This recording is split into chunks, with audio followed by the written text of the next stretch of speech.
Good morning to all. Welcome to my channel Gundemeda vlogs. ఈరోజు ప్రముఖ నటి ఆమని గురించి తెలుసుకుందామండి. అసలు పేరు వచ్చి మంజుల.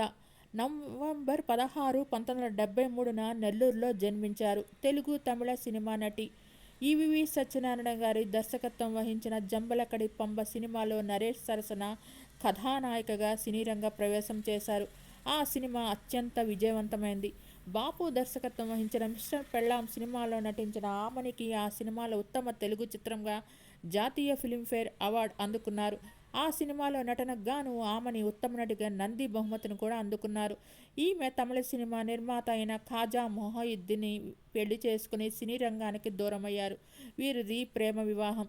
అయితే 2003లో రామ్ గోపాల్ వర్మ చిత్రం మధ్యాహ్నం హత్యతో ఈమె తిరిగి సినీ రంగ ప్రవేశం చేశారు. ఆమె భర్త నిర్మించిన చిత్రాలు విజయవంతం కాక ఆర్థిక ఇబ్బందుల్లో పడి 2005 జూలై 14న ఆత్మహత్యా ప్రయత్నం చేశారు వీరి భర్త. ఆర్థిక ఇబ్బందులే ఈమె తిరిగి సినిమాలో నటించడానికి కొంత కారణమని భావిస్తారు. ఈమె ఇప్పుడు టీవీ సీరియల్స్లో కూడా అడుగుపెట్టారు. ఆమెని 2 రాష్ట్ర నంది అవార్డులు, 1 ఫిల్మ్ఫేర్ అవార్డు సౌత్ అందుకున్నారు. బాపు దర్శకత్వం వహించిన మిస్టర్ పెళ్ళాం చిత్రంలో ఆమె నటించారు. ఈ చిత్రం తెలుగులో ఉత్తమ చలనచిత్రంగా జాతీయ చలనచిత్ర అవార్డును గెలుచుకుంది. శుభలగ్నం చిత్రానికి గాను ఆమె ఫిలింఫేర్ ఉత్తమ నటి అవార్డును, శుభ సంకల్పం మరియు మిస్టర్ పెళ్ళాం చిత్రాలకు గాను ఉత్తమ నటిగా నంది అవార్డును అందుకున్నారు. ఆమెని బెంగళూరులో జన్మించారు. ఆడది, చందమామ కథలు మరియు ఇతర చిత్రాల్లో చిన్న పాత్రలు చేస్తూ ఆమెని తన కెరీర్ని ప్రారంభించారు. తదనంతరం ఆమె విష్ణువర్ధన్, నాగార్జున, బాలకృష్ణ, కృష్ణ, మమ్ముట్టి, అరవింద స్వామి, జగపతి బాబు మరియు కమల్ హాసన్ వంటి నటుల సరసన ప్రధాన నటిగా జతకట్టారు. ఆమె ఉత్తమ నటిగా ఫిలింఫేర్ అవార్డును అందుకున్నారు. శుభలగ్నం చిత్రానికి గాను తెలుగు మరియు శుభ సంకల్పం మరియు మిస్టర్ పెళ్ళాం చిత్రానికి గాను ఉత్తమ నటిగా నంది అవార్డు. చాలా సంవత్సరాల విరామం తర్వాత ఆమె ఆ నలుగురు చిత్రంలో కనిపించారు. 1990లో అంబదంగా, వంశానికొక్కడు, శుభలగ్నం, జంబలకడి పంబ, నక్షత్ర పోరాటం వంటి విజయవంతమైన చిత్రాల్లో ఆమెనే నటించారు. చావు కబురు చల్లగా అనే పేరుతో 2021లో తెలుగు భాష రొమాంటిక్ కామెడీ డ్రామాలో ఆమెని వీధి వ్యాపారిగా మరియు నటుడు కార్తికేయ తెరపై తల్లిగా నటించింది. ఆమె ముత్యమంత ముద్దులో డబ్బు ఇచ్చే కనకరత్నం పాత్రను పోషిస్తున్నారు. 2021లో ఆమె తెలుగు రియాలిటీ షో డ్రామా జూనియర్స్లో అతిథి పాత్రలో కనిపించారు.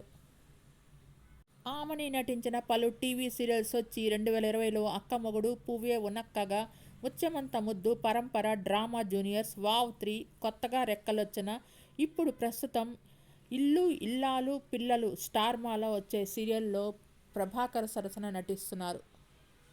ఆమెని ప్రేమ వివాహం చేసుకున్న తర్వాత తన భర్త నుంచి విడాకులు తీసుకున్నారు. తన భర్త నుండి విడిపోయిన తర్వాత ఆమెని సినిమాలో క్యారెక్టర్ ఆర్టిస్ట్గా పనిచేయడం ప్రారంభించారు. ఇటీవల ఇంటర్వ్యూలో ఆమె తన వివాహం మరియు ఆ తర్వాత విడిపోవడం గురించి వెల్లడించారు. ఖాజా మొయుద్దీన్తో తన వివాహం మరియు సాధారణ ప్రేమ వివాహం లేదా పెద్దలు కుదిర్చిన వివాహం కాదని ఆమె వెల్లడించారు.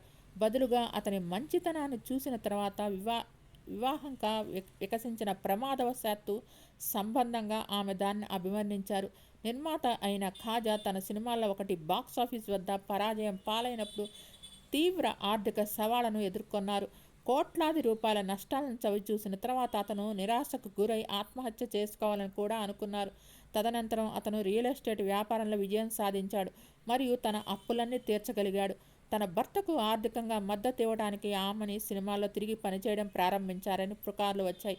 డబ్బు సంపాదించడం ద్వారా తాను తిరిగి నటించాలనే నిర్ణయం తీసుకోలేదని ఆమెని స్పష్టం చేశారు. జంబలకడి పంబ నటి తనకు ఇంకా సినిమా పట్ల మక్కువ ఉందని, తనకు మంచి పాత్ర లభించినప్పుడు సినిమాల్లోకి తిరిగి వచ్చానని తెలిపారు.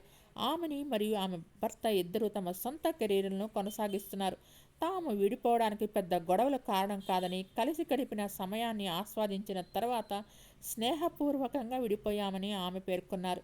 విడిపోయినప్పటికీ వారు స్నేహపూర్వకంగా సంబంధాన్ని కొనసాగిస్తున్నారు మరియు చట్టబద్ధంగా విడాకులు తీసుకోలేదు. వారి పిల్లలు తనతోనే ఉంటారని ఆమెని స్పష్టం చేశారు. మన తెలుగులో అగ్ర హీరోలందరూ సరసన నటించారు. సూపర్ స్టార్ కృష్ణ, శోభన్ బాబుతో సహా చిరంజీవి, నాగార్జున, వెంకటేష్తో నటించారు. ఆమెని తన భర్తపై విడాకుల చర్యలు ప్రారంభించిందని పుకార్లు వ్యాపించాయి. అయితే ఆమెని వాటిని తోసిపుచ్చారు. ఆమె మరియు ఆమె జీవిత భాగస్వామి విడివిడిగా నివసిస్తున్నారని ఆమె ధృవీకరించింది. అయితే మేము విడాకులు కోరుకోలేదు. మేము వేర్వేరు ప్రదేశాల్లో నివసిస్తున్నాం. మేము వివాహిత జంటగా సహజీవనం చేయం. మేము విడాకులు తీసుకోలేదు అని ఆమె ఇంటర్వ్యూయర్కు తెలిపారు. ఆమెని ప్రస్తుతం తెలుగు సినిమాల్లో తల్లి పాత్రలు పోషిస్తున్నారు మరియు టెలివిజన్ నిర్మాణాలలో కూడా నటిస్తున్నారు. హీరోయిన్ సౌందర్య మరియు ఆమెని బెస్ట్ ఫ్రెండ్స్ అన్న విషయం అందరికీ తెలిసిందే. సౌందర్య చనిపోయింది అని విన్నప్పుడు నా గుండె ముక్కలైపోయింది. దేవుణ్ణి చాలా తిట్టుకున్నాను. ఆమె స్థానంలో నేను చనిపోయినా బాగుండేది అని అనుకున్నాను. ఎందుకంటే అప్పటికి నాకు పిల్లలు లేరు. జీవితం చూసేశాను. సౌందర్యకి అప్పుడే పెళ్ళై ఏడాది అయింది. అప్పుడప్పుడే లైఫ్ స్టార్ట్ చేసింది. అందుకే ఆమె స్థానంలో నేను పోయినా బాగుండు అనుకున్నాను. ఇక యాక్సిడెంట్ సమయానికి సౌందర్య ప్రెగ్నెంట్ అని వార్తలు రాశారు. కానీ అందులో నిజం లేదని స్వయంగా సౌందర్య అమ్మ తెలిపారు. ఒకానొక సమయంలో సౌందర్య అన్నయ్య అమర్ను పెళ్లి చేసుకోవాలనే ప్రపోజల్ వచ్చింది. కానీ అప్పటికి నా ఫోకస్ అంతా కేవలం సినిమాలపైనే ఉండేది. ఒకవేళ అమర్ని పెళ్లి చేసుకుంటే ఎలాగో సౌందర్య కూడా వెళ్తోందిగా, నేను వస్తాను అని ఫ్లైట్ ఎక్కేదాన్ని, లేదా అతని జ్ఞాపకాలతో మిగిలిపోయేదాన్నేమో. అంతా విధి, ఎవరికి ఎలా రాసిపెట్టుంటే అలా జరుగుతుంది అని చెప్పుకొచ్చారు ఆమెని. సౌందర్య మరణించిన కొన్నాళ్లకు బెంగళూరులోని ఆమె బంగ్లాకు వెళ్ళినట్టు తెలిపారు. సౌందర్య ఉన్నప్పుడే ఆ బంగ్లాను ఎంతో ఇష్టపడి కొనుక్కుంది. తను బతుకున్నప్పుడు బంగ్లా దేదీప్యమానంగా వెలిగిపోయేది. కానీ ఇప్పుడు అది ఒక బూత్ బంగ్లాగా మారిపోయింది. సౌందర్య మరణించిన అనంతరం కొన్నాళ్లకు ఆ బంగ్లాకి తాను వెళ్ళానని, అక్కడ ఎవరూ లేరని ఆమెను పేర్కొన్నారు. కొద్ది రోజుల కిందటి వరకు సౌందర్య తల్లి అక్కడే ఉండేవారని, తనని కలుద్దామని అక్కడికి వెళ్ళేసరికి ఇప్పుడు అక్కడ ఎవరూ లేరని, ఆ బంగ్లా పూర్తిగా పాతబడిపోయి బూత్ బంగ్లాలా కనిపిస్తున్నట్టు ఆమె కన్నీరు పెట్టుకున్నారు. మెగాస్టార్ చిరంజీవి సినిమాలో హీరోయిన్ ఛాన్స్ వస్తే ఏ హీరోయిన్ అయినా ఎగిరి గంతేస్తారనే సంగతి తెలిసిందే. సినిమా ఇండస్ట్రీలో తనకంటూ ప్రత్యేక గుర్తింపును సొంతం చేసుకున్న ఆమెని ఒక సినిమాలో చిరంజీవికి జోడీగా ఛాన్స్ వచ్చినట్టే వచ్చిపోయిందని చెప్పుకొచ్చారు. చిరంజీవికి అక్కగా నటించే అవకాశం వచ్చినా ఆ అవకాశాన్ని నేను వదులుకున్నానని ఆమె కామెంట్లు చేయడం గమనార్హం. చిరంజీవికి జోడీగా నటించే ఛాన్స్ రాలేదని ఇప్పటికీ ఫీల్ అవుతానని ఆమెను పేర్కొన్నారు. రిక్షావాడు సినిమాలో మొదట నేనే హీరోయిన్గా ఎంపిక అవడం జరిగిందని, ఆ సినిమాకు డైరెక్టర్ మారిపోవడంతో నాకు ఆ సినిమాలో హీరోయిన్ ఛాన్స్ మిస్ అయిందని తెలిపారు. చిరంజీవి సినిమాలో ఛాన్స్ మిస్ అయిన సమయంలో నేను చాలా ఏడ్చానని ఆమెని కామెంట్లు చేశారు. స్టాలిన్ మూవీలో చిరంజీవికి అక్కగా పనిచేసే ఛాన్స్ వచ్చిందని, కానీ అది నేను సున్నితంగా తిరస్కరించానని తెలిపారు. చిన్నతనం నుంచి చిరు నా డ్రీమ్ హీరో. అలాంటిది ఆయన పక్కన సిస్టర్గా అస్సలు ఊహించుకోలేనని, అందుకే నో చెప్పినట్లు ఆమెను వెల్లడించారు. చిత్ర యూనిట్ 10 సార్లు ఫోన్ చేసి బతిమలాడిందని, అయినా కుదరదని ఖరాఖండిగా చెప్పేశానన్నారు. చిరంజీవితో సినిమా చేయలేకపోయాననే విషయం గుర్తొచ్చినప్పుడల్లా ఏడ్చేద్దానని ఆమెని ఆవేదన వ్యక్తం చేశారు. అయితే కె. విశ్వనాథ్ అంత్యక్రియల సమయంలో చిరంజీవి దగ్గరుండి కార్యక్రమం నిర్వహించానని, అప్పుడు ఓ అభిమానిగా ఆయనతో ఒక ఫోటో దిగానని తెలిపారు. ఆమెని మాట్లాడుతూ, మా నాన్నగారు హెల్త్ ఇష్యూస్ వల్ల చనిపోయారు. నేనప్పుడు తమిళ్ మూవీ షూటింగ్లో వేరే ఎక్కడో అవుట్డోర్లో ఉన్నా.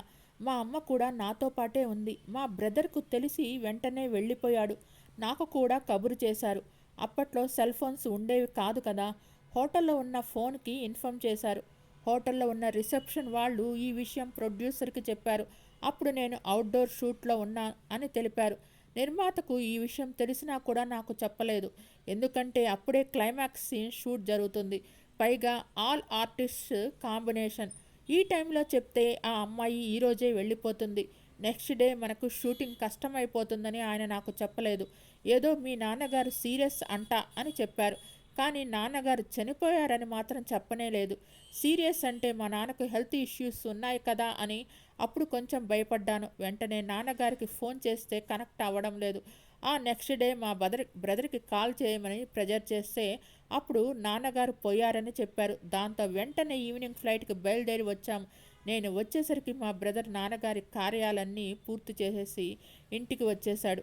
ఆ సంఘటనని నేను ఎప్పటికీ మర్చిపోలేను అని తెలిపారు.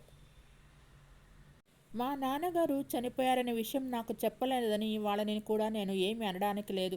ఎందుకంటే వాళ్ళ సిట్యుయేషన్ ఏంటంటే నేను కొత్త అమ్మాయి. షూట్ మధ్యలో ఈ అమ్మాయి వెళ్ళిపోతే ఈమె కోసం పెద్ద పెద్ద ఆర్టిస్టుల కాంబినేషన్ మిస్ అవుతుందనేది వాళ్ళ ప్రాబ్లం. నా ప్రాబ్లం ఏంటంటే మా నాన్నగారు పోయారు. ఆ విషయం నాకు తెలియదు. ఇలాంటి పరిస్థితిని నేను లైఫ్‌లో ఫేస్ చేయాల్సొచ్చింది అని తెలిపారు. తన కెరీర్ పీక్ స్టేజ్‌లో ఉన్నప్పుడు సినిమాలకు బ్రేక్ ఇచ్చిన ఆమెని 2004లో సెకండ్ ఇన్నింగ్స్ మొదలుపెట్టారు. ఆ ఏడాది వచ్చిన 'ఆ నలుగురు' సినిమాలో రాజేంద్ర ప్రసాద్‌కి భార్యగా నటించి మెప్పించారు. అయితే ఆ తర్వాత కూడా మళ్ళీ నటించడానికి సుమారు 8 ఏళ్ల విరామం తీసుకున్నారు. ప్రస్తుతం అమ్మ పాత్రలు చేస్తూ మళ్ళీ బిజీ అయిపోయారు. 2017 నుంచి ఆమెని కెరీర్ మళ్ళీ ఊపందుకుంది. మిడిల్ క్లాస్ అబ్బాయి, భరత్ అనే నేను, శ్రీనివాస కళ్యాణం, హలో గురు, ప్రేమ కోసమే, శ్రీకారం, చావు కబురు, చల్లగా, రిపబ్లిక్, మోస్ట్ ఎలిజిబుల్, బ్యాచులర్, ఊర్వశివో రాక్షసివో, వినరో భాగ్యము, విష్ణు కథ తదితర సినిమాల్లో ఆమెనికి మంచి పాత్రలు దక్కాయి. తన కెరీర్లో బాపు విశ్వనాథ్ లాంటి దిగ్గజ దర్శకులు మొదలుకొని రాఘవేంద్రరావు గారు, ఈవి సత్యనారాయణ, ఎస్వి కృష్ణారెడ్డి లాంటి గొప్ప కమర్షియల్ సినిమాల దర్శకులతో పనిచేసిన ఆమెని ఇప్పుడు ఈ తరం దర్శకులతో కూడా పనిచేస్తూ ఉన్నారు. కాస్టింగ్ కౌచ్ గురించి ఆమెని మాట్లాడుతూ, హీరోయిన్లకు కాస్టింగ్ కౌచ్ సమస్యలు ఎప్పటినుంచో ఉన్నాయి. అప్పుడు సోషల్ మీడియా లేదు. అందుకే ఎవరికీ తెలియకపోయేది. ఏ వృత్తిలోనైనా సరే మంచి చెడు రెండు ఉంటాయి. హీరోయిన్స్గా అది మనం డెసిషన్ తీసుకోవాలి. తమిళంలో ఇలాంటి పరిస్థితి నాకు ఎదురైంది. కొన్ని చిన్న సంస్థల్లో ఇలాంటివి జరిగేవి. నాకు ఒకసారి స్విమ్మింగ్ పూల్ సీన్ కోసమని డ్రెస్ తీసి ఏమైనా స్కెచ్ మార్కులు ఉన్నాయో చూడాలి అని అన్నారు. కానీ నేను ఒప్పుకోలేదు. ఇలాంటి వారు కేవలం వాటి కోసమే చూస్తారు. నేను వెంటనే అలాంటి క్యారెక్టర్ను వద్దనేదాన్ని. ఆ విషయంలో హీరోయిన్ వ్యక్తిగత నిర్ణయం. మనం ఎవరిని తప్పు పట్టాల్సిన అవసరం లేదు. కొందరు అడ్వాన్స్ ఇచ్చినా వెంటనే ఫోన్ చేసేవారు. డైరెక్టర్ స్టోరీ గురించి మాట్లాడాలన్నారు. మీరు రావాలంటూ మేనేజర్ ఫోన్ చేసేవారు.